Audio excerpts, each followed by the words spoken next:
In the stillness of the night, while the world outside seemed comfortably asleep, Mark sat hunched over a desk that was too small for his restless hands and a mind that refused to slow down. The yellow glow of a cheap desk lamp fell across scraps of paper, half-written code, and a notebook covered in nervous handwriting. His room smelled faintly of old books and the metallic tang of a computer running too hot for too long. To anyone else, it might have looked like the ordinary clutter of a college student. But for him, it was something else entirely. It was the fragile weight of an idea so uncertain, so precarious, that even he wasn't sure if it was genius or self-delusion. There was no applause in that room, no recognition, just silence thick enough to feel like it pressed against his chest. His peers were out, chasing the intoxicating rush of youth, drinking, laughing, dancing. He was here, alone, chasing something no one else could see. The air outside his window was cool, autumn leaves rattling against the old glass, but inside, he burned with a restlessness that refused to let him sleep. He scribbled one line of code, then crossed it out. He drew a connection between two boxes on a page, then tore the page in frustration. Because the truth was simple and suffocating, he did not know if he was building a dream or digging his own ruin. Mark had grown up far from the grandeur people now associate with his name.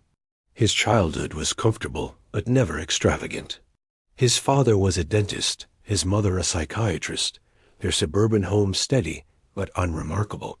They were not poor, but they were not powerful either. They were ordinary, and ordinary was what Mark feared most. From a young age, he carried the sense that the world was vast, untouchable, and ruled by those bold enough to seize it. Yet in the quiet evenings of his boyhood, he often sat in front of the family computer, pressing keys like someone testing the limits of a locked door. Each click, each error message, each sudden breakthrough was a reminder that behind every wall there might be another world waiting. But with that curiosity came something darker and ache. He was not the loudest in school, not the most admired. He felt the sting of being overlooked, of being reduced to a quiet, awkward figure in the background. Others seemed to move effortlessly through social circles, laughing in groups he could not penetrate, while he observed like an outsider. What no one saw was the fire he kept hidden, the unyielding desire to build something so undeniable that no one could ignore him again. In college, the tension only deepened. Harvard, with its ivy-clad walls and intimidating legacy, was a place that swallowed most students whole. Here, privilege had a scent, an accent, a confidence that Mark didn't always recognize in himself. He was smart, undeniably so, but intelligence alone didn't shine in a world that valued heritage, wealth, and belonging. He felt, at times, like a trespasser, the son of a dentist among the sons of senators. A boy from Dobbs Ferry sitting beside heirs to dynasties.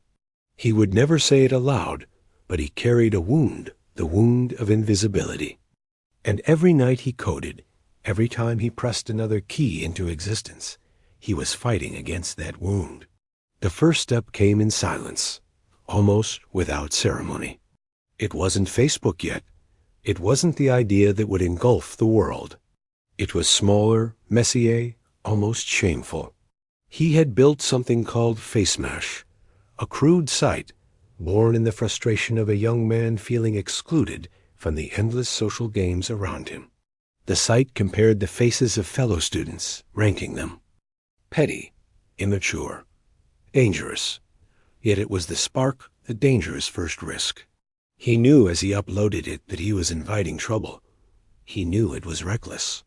But something inside him whispered, better reckless than invisible. The fallout was immediate and humiliating. Anger from students, punishment from the university. He was dragged into conversations where professors and administrators looked at him with disdain, as if he had revealed not only poor judgment, but a fundamental flaw in his character.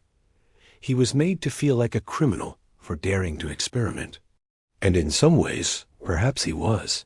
But more than that, he was humiliated. He had risked his fragile reputation, and the result was a storm of criticism that nearly drowned him. Those nights were heavy. He would return to his room, shut the door, and sit in the silence of his own making. Failure has a way of turning walls into mirrors. Everywhere he looked, he saw only his own reflection, distorted by doubt. He asked himself the question every young dreamer asks after falling flat. Was this the moment I should quit? Was this proof that I was not meant to build something greater? He could have stopped there.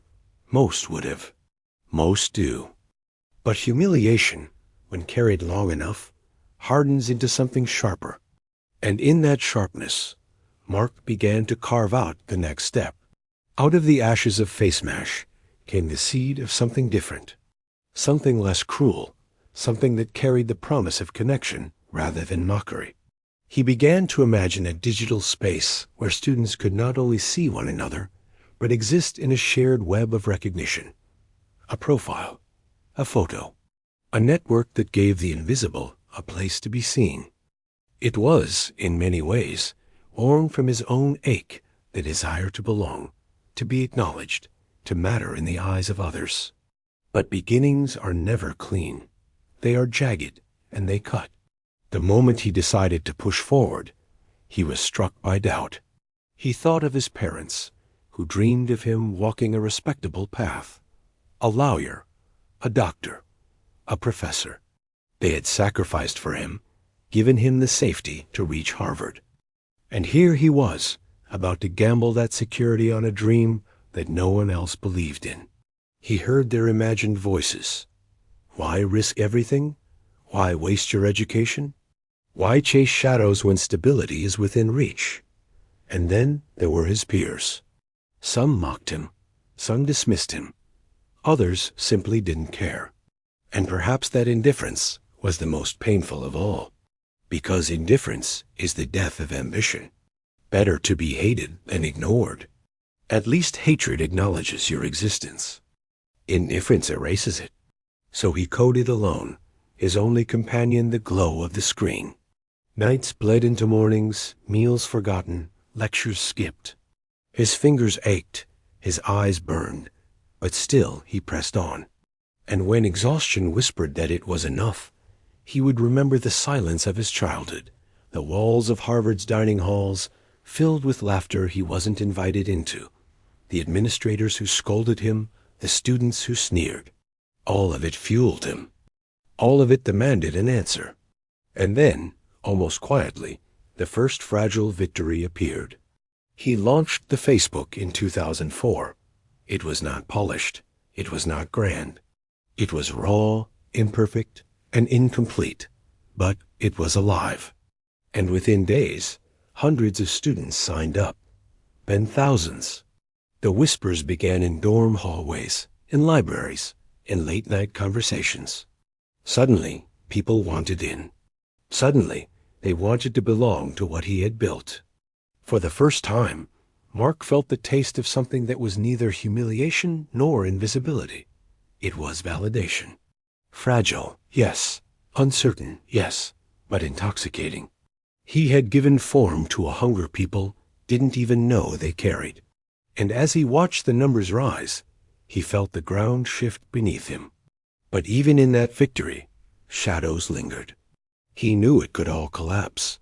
He knew competitors could rise. He knew lawsuits, accusations, and betrayal might wait just beyond the horizon. The first victory is never the end. It is only the doorway into deeper struggles, heavier sacrifices, and darker nights.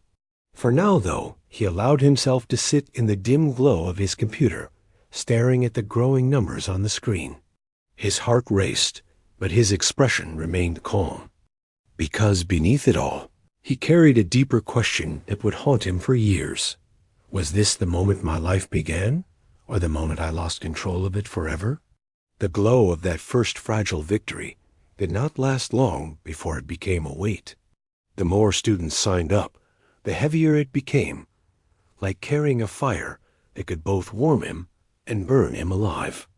For every new profile created, every photo uploaded, every whispered conversation, that began with, "Are you on the Facebook?" There was a shadow that followed. Shadows of doubt. Shadows of envy. Shadows of betrayal yet to come. Because success, even in its infancy, attracts not only attention, but also hostility. Mark quickly discovered that growth was a double-edged sword. The more the Facebook spread across Harvard, the louder the voices became. Some celebrated him as a genius. Others dismissed him as a thief of ideas, a reckless boy who had stumbled into something bigger than he could handle. Lawsuits began to stir in the background, whispers of classmates who claimed he had stolen their vision. And though he would defend himself, though he would argue that he had built something unique, the accusations clung to him like a sting.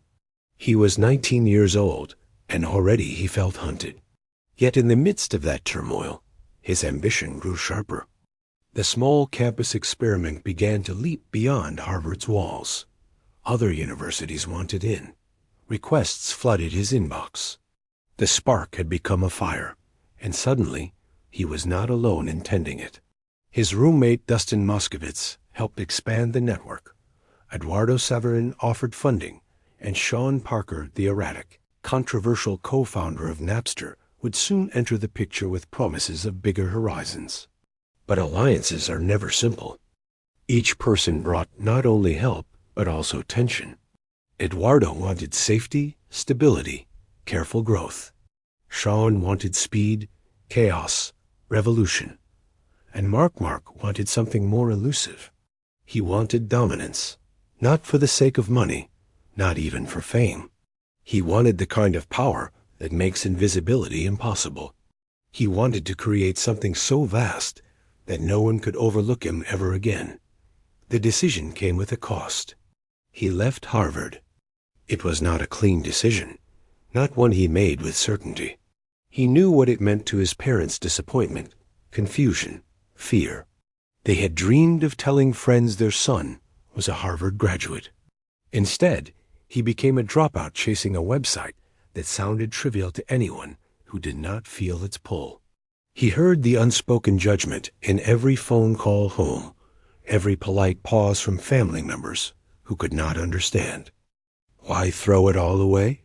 Why risk everything on something that may not last? And truthfully, he asked himself the same questions in the quiet moments. But he did not stop, because some dreams, once ignited, refused to die quietly. The first office was not an office at all. It was a rented house in Palo Alto, California, the kind of place that smelled of stale pizza, cheap beer, and overheated computers. Wires ran across the floors, whiteboards filled with ideas that might never survive the week. Days blurred into nights, and the team often worked until dawn, collapsing on couches or floors for brief, uneasy sleep. It was not glamorous. It was chaos, but it was alive. And in that chaos, Mark felt something he had never felt before: belonging. For the first time, he was not the outsider, the quiet boy watching from the edges. Here, in the dim light of computer screens, surrounded by others who believed in his vision, he was at the center. He was the pulse. But with belonging came responsibility. The Facebook, because by now it was shedding the word "the" was growing at a pace that no one had anticipated. Universities, then high schools, then eventually the public. Millions of users were connecting, sharing, building digital versions of their lives. And with each new milestone, Mark felt the weight on his shoulders grow heavier. He was no longer just building a website. He was building a mirror for humanity. And humanity, when reflected, is not always beautiful. The lawsuits escalated. Eduardo, his early friend and co-founder, began to drift away, their visions colliding until friendship fractured under the pressure of ambition. Sean Parker's charisma and recklessness led to both opportunities and disasters. Investors circled, some seeing potential, others smelling blood. Every decision Mark made was a gamble with stakes that grew higher by the day. There were nights he sat alone in that Palo Alto house, the laughter of his team fading in the background, his eyes fixed on the glowing numbers climbing higher and higher on his screen. Growth, expansion, victory. Yet beneath it all, he felt the gnawing question: at what cost? Because victory is not clean. It stains. He remembered the sting of humiliation from FaceMash, the loneliness of being overlooked, the pain of rejection. Those wounds had driven him here, but they had also twisted into something harder. He no longer sought just to belong. He sought to build a world in which belonging was unavoidable, a world where no one could be invisible. And yet, even as Facebook spread across the globe, even as the press began to write his name with reverence and suspicion, even as billions of dollars were whispered in the corridors of venture capital, Mark remained haunted. Success did not silence doubt. It amplified it. For every milestone, there were critics. For every victory, there was betrayal. For every surge of users, there was the shadow of responsibility for what those users might do with the power he had given them. The first victory had been intoxicating, but victories are addictive, and addiction always leaves scars. In moments of rare quiet, he thought of his parents again, of the safe life he had abandoned, of Harvard, left behind like a ghost in his memory. He wondered if he had made the right choice, or if he had set himself on a path from which there was no return. Because once you build something larger than yourself, you no longer own it. It owns you. He would never admit it out loud, but sometimes, late at night, he returned to the same haunting question he had asked himself when the Facebook first spread through Harvard's dorms. Was this the moment my life truly began, or the moment I lost control of it forever? The world now knows Mark Zuckerberg as the billionaire, the CEO, the man at the helm of one of the most powerful companies on earth. But that is not where his story truly lies. His story lies in those early nights of failure and humiliation, in the silence of being overlooked, in the fragile taste of a first victory that was equal parts triumph and curse. Because the dark truth is that beginnings are never clean. They are lonely, messy, and full of shadows. They are the weight of doubt pressing against your chest at 3 a.m. They are the sting of rejection, the humiliation of mistakes, the ache of being invisible. And yet, within that pain, there is something undeniable, the seed of change. Mark's journey was not about a flawless rise. It was about carrying the silence of his early failures and turning it into fuel. It was about choosing risk when stability was within reach. It was about walking away from belonging in the old world to create a new one, even if that new world would never let him rest. And perhaps that is the most haunting lesson of all. The first steps are never just steps. They are sacrifices. They demand pieces of you that you will never reclaim. They carry victories that feel like wounds, and wounds that harden into victories. They are the threshold between who you were and who you can never be again. For Mark Zuckerberg, the boy who once feared invisibility, the first step was not just about building Facebook. It was about proving to himself and to the world that he existed, that he mattered, that he could not be ignored.